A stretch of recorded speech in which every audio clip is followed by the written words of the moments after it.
Warning. The subject of this film you are about to watch reveals a crucial secret of your life. You should watch it very attentively, for it concerns a subject that is liable to make fundamental changes in your outlook on the material world. The content of this film is not just a different approach or a philosophical thought. It is a fact which is also proven by science today.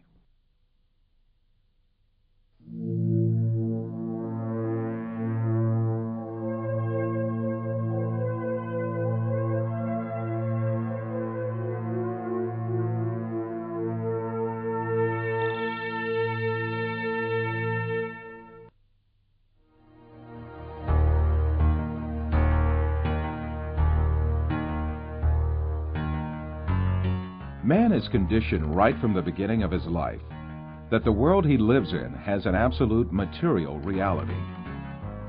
So he grows up under the effect of this conditioning and builds his entire life on this viewpoint. The findings of modern science, however, have revealed a completely different and significant reality than what is presumed.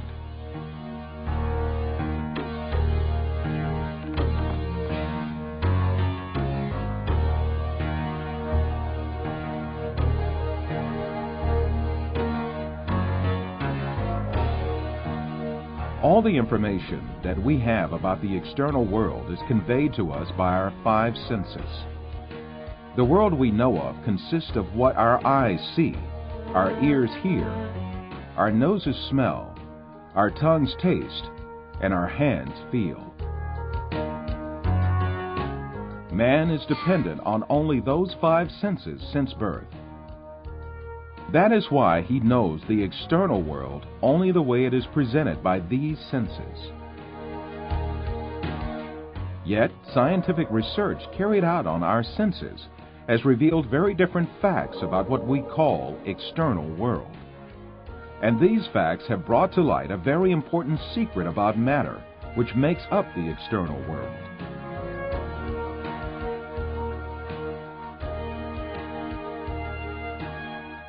Contemporary thinker Frederick Bester explains the point that science has reached on this subject. Statements of some scientists posing that man is an image, everything experienced is temporary and deceptive, and this universe is a shadow, seems to be proven by science in our day. In order to better grasp this secret behind matter, let us be reminded of our information about our sense of sight, which provides us with the most extensive information about the external world.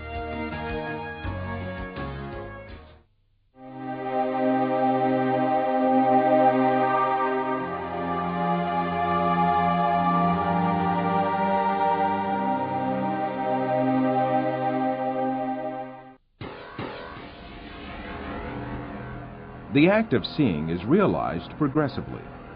At the instance of seeing, light clusters called photons travel from the object to the eye and pass through the eye lens, where they are refracted and focus on the retina at the back of the eye. Here, rays are turned into electrical signals and then transmitted by neurons to the center of vision at the back of the brain.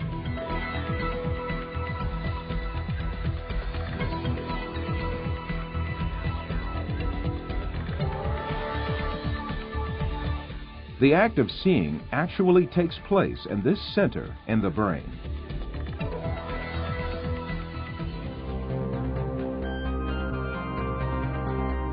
All the images we view in our lives and all the events we experience are actually experienced in this tiny and dark place.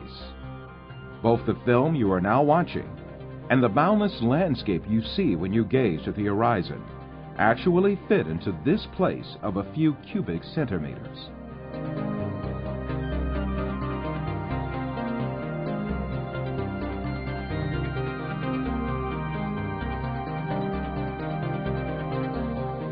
Now, let us reconsider this information more carefully.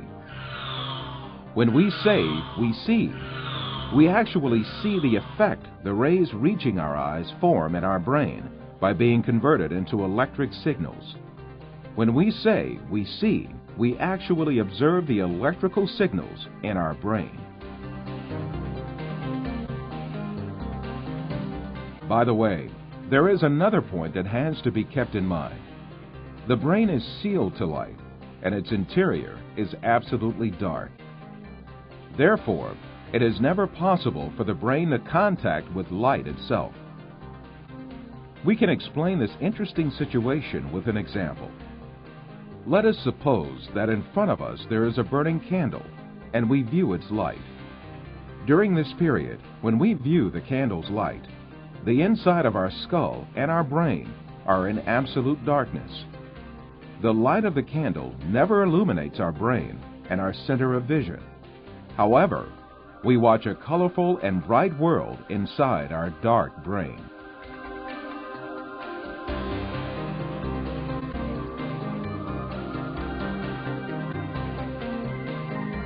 The same situation applies to all our other senses. Sound, touch, taste, and smell are all perceived in the brain as electrical signals. Therefore, our brains, throughout our lives, do not confront the original of the matter existing outside us, but rather an electrical copy of it formed inside our brain. It is at this point that we are misled by assuming these copies are instances of real matter outside us.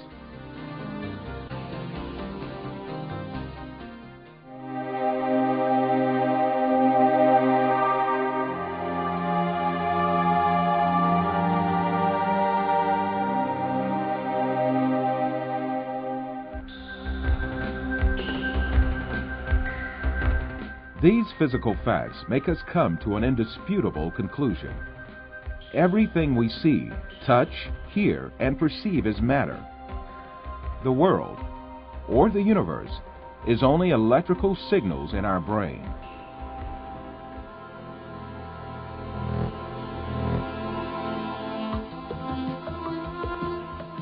For instance, we see a bird in the external world. In reality, this bird is not in the external world, but in our brain. The light particles reflecting from the bird reach our eye, and there they are converted into electrical signals. These signals are transmitted by neurons to the center of vision in the brain. The bird we see is, in fact, the electric signals in our brain. If the sight nerves traveling to the brain were disconnected, the image of the bird would suddenly disappear.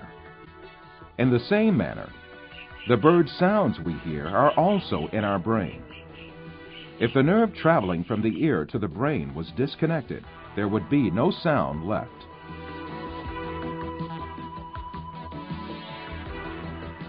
Put simply, the bird, the shape of which we see, and the sound of which we hear, is nothing but the brain's interpretation of electrical signals.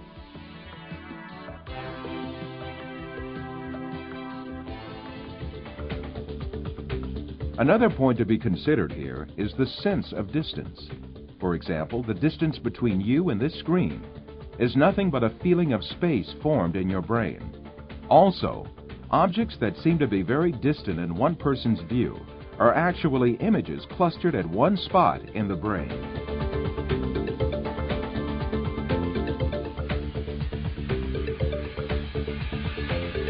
For instance, someone who watches the stars in the sky assumes that they are millions of light years away from him. Yet the stars are right inside himself and the center of vision of his brain.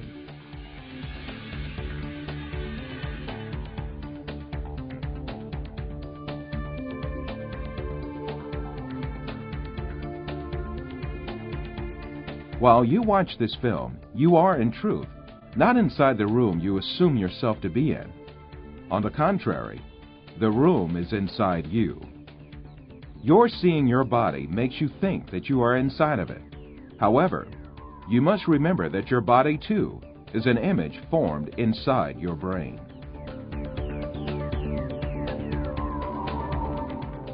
So far, we have been speaking repeatedly of an external world and a world of perceptions formed in our brain, the latter of which is what we see. However, Since we can never actually reach the external world, how can we be sure that such a world really exists? Definitely we cannot. The only reality we cope with is the world of perceptions we live within our minds.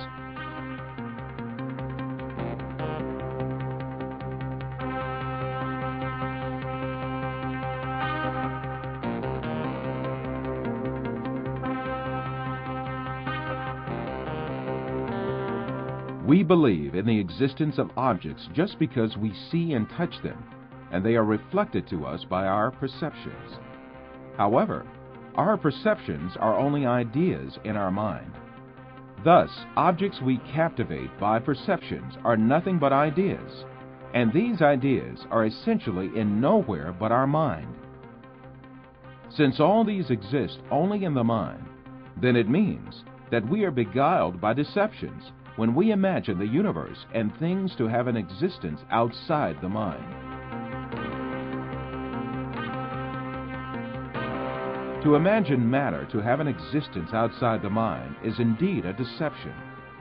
The perceptions we observe may well be coming from an artificial source.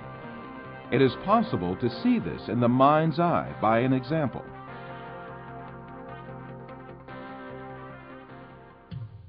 First, let us suppose that we could take our brain out of our body and keep it alive in a glass jar. Let us put a computer in which all kinds of information can be recorded. Finally, let us transmit the electrical signals of all the data related to a setting, such as image, sound, and smell, to this computer. Let us connect this computer to the sensory centers in our brain with electrodes and send the pre-recorded data to our brain. As our brain perceives these signals, it will see and live the setting correlated with these. From this computer, we can send to our brain also signals pertaining to our own image.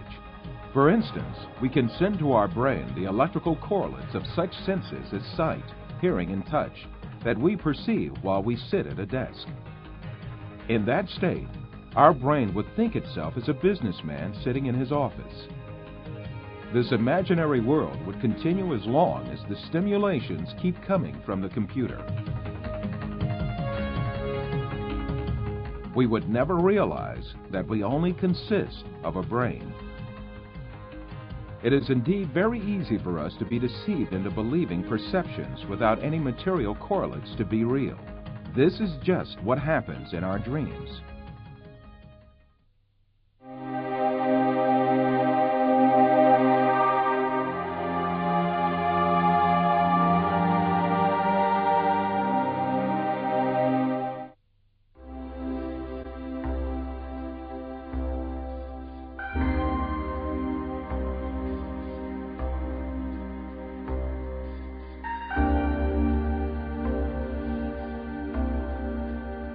For you, reality is all that can be touched with the hand and seen with the eye. In your dreams, you can also touch with your hand and see with your eye. But in reality, you have neither hand nor eye, nor is there anything that can be touched or seen. Taking what you perceive in your dream to be material realities, you are simply deceived.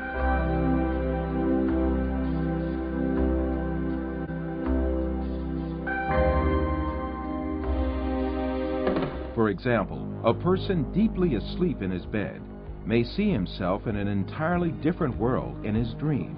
He may dream that he is a pilot and command a giant airplane, and even spend a great effort to command the plane. In fact, this person has not taken even one step away from his bed. In his dreams, he may visit different settings and meet with friends, have a chat with them, eat and drink together. It is only when the person awakes from his dream that he realizes all were only perceptions. If we are able to live easily in an unreal world during our dreams, the same thing can equally be true for the world we live in. When we wake up from a dream, there is no logical reason for not thinking that we have entered a longer dream that we call real life. The reason we consider our dream to be fancy and the world as real is nothing but a product of our habits and prejudices.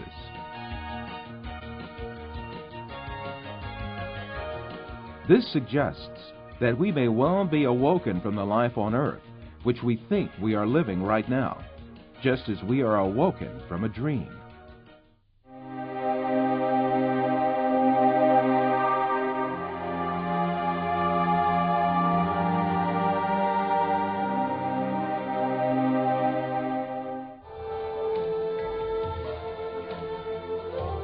After all these physical facts arises the question of primary importance. If all physical events that we know are intrinsically perceptions, what about our brain? Since our brain is a matter just like our arms, legs, or any other object, it also must be a perception just like all other objects. An example will illuminate the subject further. Let us think that we extend the nerves reaching our brain and put it outside our head, where we can see it with our eyes. In this case, we would be able to see also our brain and touch it with our fingers. This way, we can understand that our brain is also nothing but a perception formed by the senses of vision and touch.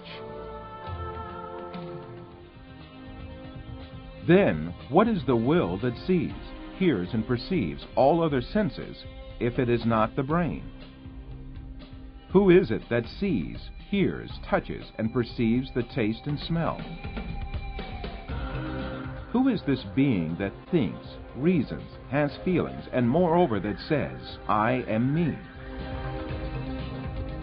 One of the important thinkers of our age, Karl Pribram, also poses the same question. Since the Greeks, philosophers have been thinking about the ghost in the machine, the small man within the small man, etc. Where is I, the person who uses his brain? Who is it that realizes the act of knowing? As St. Francis of Assisi said, what we search for is the one that sees. In fact, this metaphysical being that uses the brain, that sees and feels, is the soul. What we call the material world is the aggregate of perceptions viewed and felt by this soul. Just as the bodies we possess and the material world we see in our dreams have no physical reality, the universe we occupy and the bodies we possess now also have no physical reality. The real absolute being is the soul. Matter consists merely of perceptions viewed by the soul. Yes, even if we start with the presupposition that matter is real, the laws of physics, chemistry, and biology all lead us to the fact that matter consists of an illusion and to the inevitable actuality of a metaphysical matter. This is the secret beyond matter. This fact is so definite that it alarms some materialist scientists who think matter to be the absolute being. Science writer Lincoln Barnett says in his book, The Universe in Einstein, along with philosophers' reduction of all objective reality to a shadow world of perceptions, scientists have become aware of the alarming limitations of man's senses.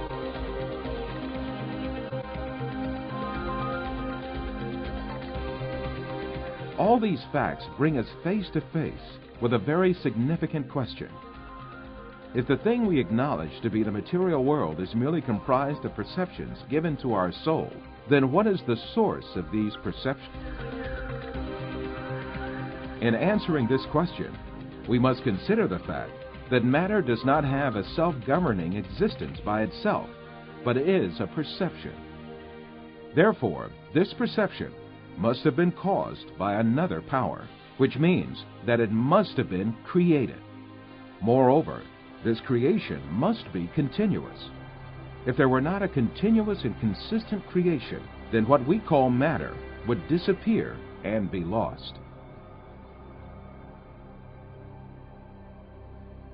This may be likened to a television on which a picture is displayed as long as the signal continues to be broadcast. If the broadcast stops, the image on the screen will also disappear.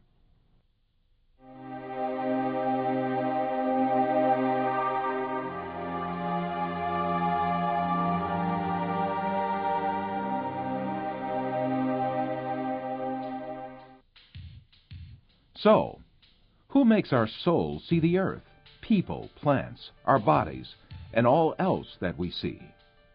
It is very evident that there is a superior creator who has created the entire material universe. That is, the sum of all perceptions, and continues his creation ceaselessly. Since this creator displays such a magnificent creation, he surely has eternal power and might.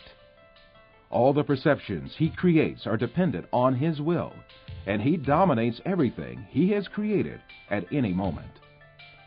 This creator is Allah, the Lord of the heavens and the earth. The only real absolute being is Allah. All things except him are shadow beings he created. This reality is explained by the great Islamic scholar Imam Rabbani as follows.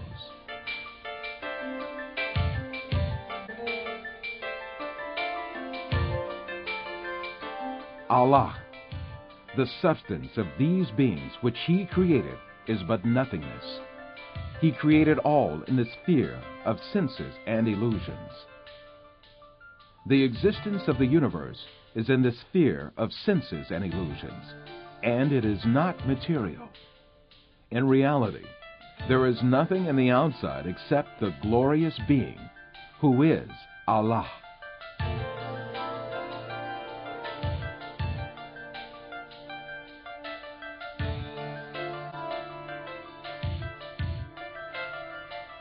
In all the four corners of this universe that is made up of perceptions is Allah's being as the only real being.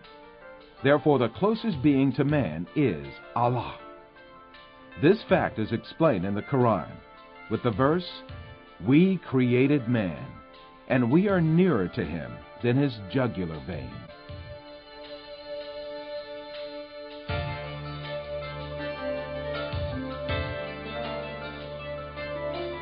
Wherever we are, Allah is with us. While you watch this film, the closest being to you is Allah, who creates everything you see at any moment. As long as Allah makes us see images and gives sensations related to this world, we continue to live in this world. When He ends the images and sensations belonging to this world, shows us the angels of death, and gives perceptions of a different dimension, this means we have died. The day of resurrection, judgment, heaven, hell, and all our eternal life will be created in the same way for us. To create all these is too easy for Allah, who displays the evidence of His eternal power and infinite knowledge to us, yet in this world.